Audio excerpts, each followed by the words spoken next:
Gandhi's name is synonymized with the concept of ahimsa, non-violence. Where did he draw this concept from? Gandhi did not, invent this social phenomena. So he drew this philosophy, from Buddhism and Jainism. Both Buddhism and Jainism, they advocated non-violence. So therefore, ahimsa, which is too central, which is too integral to the philosophy and actions of Gandhi, were drawn by Gandhi from the Buddhist philosophy and the Jain, philosophy.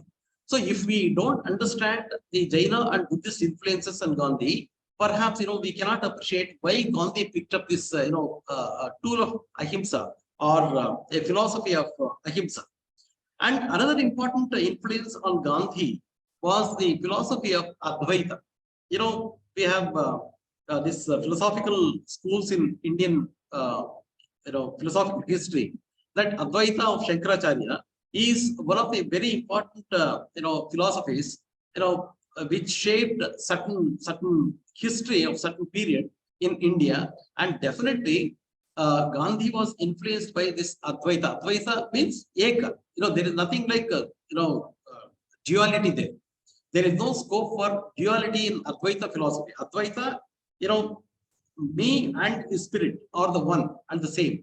That spirit is in me. So that if you try to understand, if you are trying to understand the nature of human beings, what he says is that the spirit in every individual is the spirit drawn from the big spirit that is guiding us. So therefore, he did not differentiate between the individual and the other entity. He tried to see this influence of Advaita as an integral part to every single individual. The point what I'm trying to tell you is that there is something supreme power in the nature. That supreme power and the power that I have in myself are not different, because it is that power is in me. So it is that power, it is in every individual. So therefore, this Advaita philosophy is something very, very central to the Gandhian philosophy, because he never ever believed in differentiating people. He always believed in appreciating the differences. If there are differences within the community of people or the people, it is something given by the nature. But if you look at very closely, that we are all just elements of the nature. So therefore, there is one commonality, and that commonality is that force is in every one of us. So therefore, all of us put together, all the entire ecosystem put together, is nothing but the power of that power. So it is in that sense, Gandhi tried to understand, and therefore he couldn't hate anybody. So therefore, whenever we see that Gandhi carrying a lot of compassion for different segments of the society, it is drawn from this philosophy of Advaita. So another important concept of Gandhi is Satyagraha, or the path of truth seeking, the path of truth seeking, Satyagraha. And this Satyagraha is something which is deeply ingrained in the Karma Yoga of the Hindu philosophy. There are Jnana Yoga, Karma Yoga, schools of thought. And it is very clearly pointed out that this Satyagraha concept as a philosophy, he drew from the Karma Yoga branch of the Indian philosophy, and also from Tolstoy. Tolstoy, the kingdom of God is within you.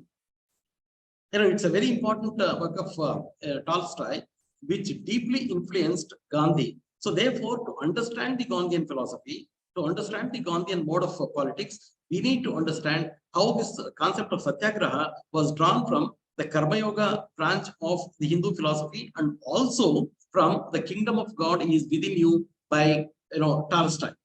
Next, another concept of Gandhi is the civil disobedience. It's a civil disobedience. I don't cooperate. I don't cooperate with the system. I don't cooperate with the establishment. I don't cooperate with the political power. So this concept, where did he draw it from? So this he drew from Henry David Thoreau.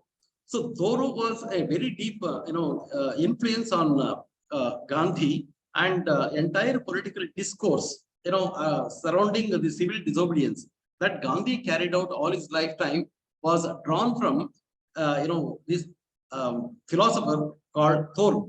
And another important concept to Gandhian philosophy is Sarvodaya, or it is the welfare of everyone. This he drew from Ruskin's Unto This Last. Unto This Last is another very important work that made a very deep influence on Gandhi. So therefore, when you try to understand Gandhi, the kind of philosophy that he followed, the kind of action plan that he followed, it was all conditioned, guided by these various influences that he drew from these different sources. What is significant here for us to note here is that he was influenced both by the native, philosophical schools as well as from the external schools like Tolstoy, Thoreau, Ruskin, etc., etc. So these two, both the influences were there. Influences from within or from India, influences from outside. So these two important influences from both the ends shaped one Gandhian philosophy.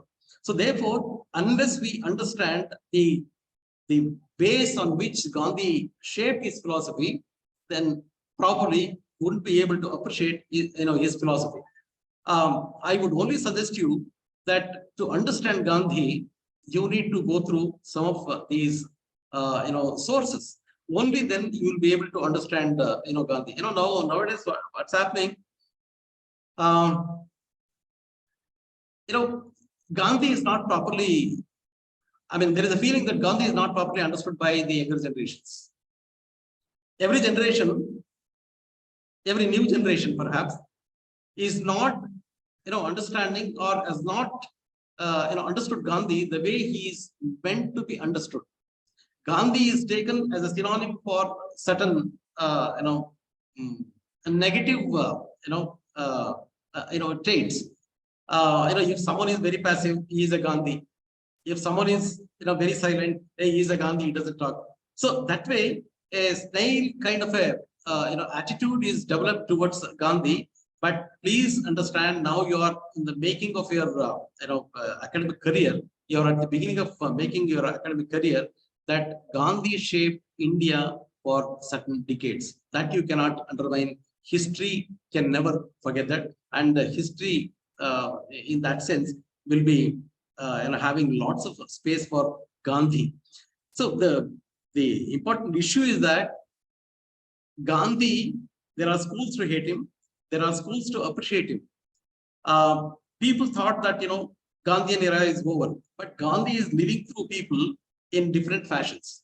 So another important issue, what I would like to share with you when you are trying to understand Gandhi, that Gandhi believed essentially in conversation or dialogue.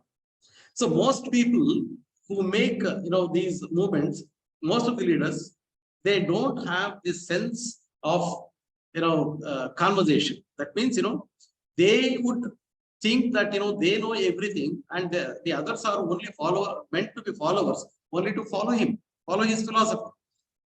But Gandhi is a man who never ever believed that he was always right, because he always thought that he could draw different lessons from different people, different corners. So therefore, one of the essential features of the Gandhian mode of action, Gandhian philosophy, is his deep commitment, conviction in the strength of conversation, strength of dialogue.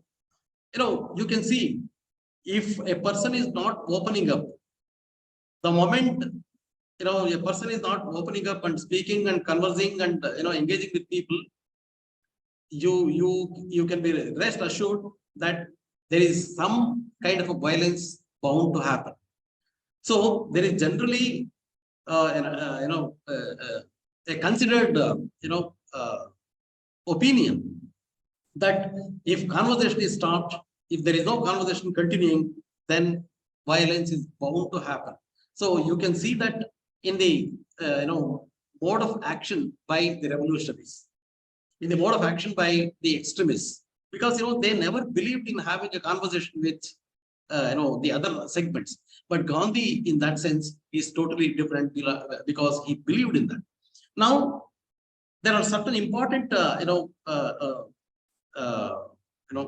stages in his life, which in brief I would be telling you, because unless we place him in this time frame, we will not be able to understand him. Gandhian period, he was born on 2nd October 1869 and lived up to 30th Jan 1948. See, that is the lower limit and upper limit of the Gandhian life. 2nd October 1869 to 30th January 1948, when he was shot dead by Nathuram Godse. Why he was shot dead? That's a a very huge discourse. That itself is a major a scope for a major space for a huge discussion. So therefore, we need to contextualize Gandhi, putting him in this time frame. Now, Gandhi had education, most of it in Gujarat, and his father was, a diwan, a prime minister there. And naturally, Gandhi came from a little well-off family. And Gandhi, if you want to understand, you read his autobiography, probably you would understand that Gandhi was the only person. Gandhi was the only person, perhaps, in my limited understanding, in my limited sense of the autobiographical sketches, that man was able to tell truth as he saw and he experienced it. He never ever tried to hide anything from the public domain. So you need to have lots of courage. You just try once. So from morning till evening, you would have done so many things, you would have got so many things, you would have had quarrels, you would have had friendly talks, and so many things are there. End of the day, you try to jot down your diary. There are certain things you would have thought, but you don't want to record that in your diary, because one needs a lot of courage and conviction to enter a diary. Perhaps if there is someone who is the bravest man in the world, I would call that bravest man who has that bravery to record everything that he thought and he did. Perhaps in that sense, Gandhi was one of the exceptional personalities. So that something which you need to imbibe as younger generation. What you think you